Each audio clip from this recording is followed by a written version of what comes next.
हाँ तो भजन में ये नोट 9 बना रहे हैं, इसमें क्या फॉल्ट है? ये किसी और टेक्नीशियन ने इसको देखा हुआ था जी इसका जो पावर आईसी का जो कैपेसिटर होता है ये पूरा गायब था।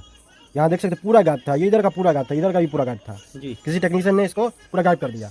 ठीक है, मैंने इसे डायग्नोज किया, इसमें सारा कंपोनेंट लगाया, उसके बाद फिर एक जंपर मारा, सिर्फ एक जंपर फोन जब डन। ये पहले ये डेढ़ था और इसमें चार्जिंग का भी प्रॉब्लम था।